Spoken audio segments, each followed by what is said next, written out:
It's time for Tech Tuesday, and today we're talking about the Pebble smartwatch. While comparable to that of the Galaxy Gear, the Pebble is capable of doing so much more. Timmy Moore joins us now live in studio to tell us more about the Pebble. Good morning, Tim. Good morning. Now, before I talk about the Pebble real quick, which will be the main part of the segment, I just want to run down two important things that happened yesterday, and I was like, oh, I got to talk about these in the segment somehow. Yeah. The first one is about Apple, how Apple will be announcing their new iPads today, possibly maybe a new Mac along with some new MacBook Pros. Okay. So as you can see, this was the invitation that was sent. They say we still have a lot to cover. Now, usually what Apple does is they'll put a kind of a hint in their invitation of what they're going to be talking about next.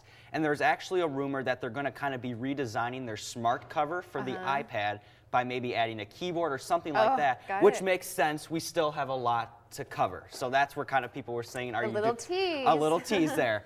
And then the second one is that Blackberry released their popular Blackberry Messenger onto the iOS and Android platform. So if you've had a Blackberry, you've known about Blackberry Messenger. Well, now, is it too late for Blackberry to bring this platform over? But at least if you still have a friend that still uses Blackberry Messenger, you'll be able to download the app to your iOS or Android smartphone now. Okay, great. So now here's the really cool one I want to talk about is the Pebble smartwatch. Now, I talked about the Galaxy Gear last week. Now, what the difference between this one is this one's a lot cheaper at $150 compared to the Gear, which is $300. Okay. Now, this one does not have a touch display, and as you can see, it doesn't even have a color display. Right. If you've ever used a Kindle before, you've noticed that's the kind of display it has. It's called an e-paper display. Okay. So you could do all kinds of sorts of things with the Pebble. It can connect to your phone, and you can get things like weather. You can run apps. You can do different games on it. So it can view like calendar appointments, things like that. So it can do the things the Gear does, but you also have to say it's a smaller screen.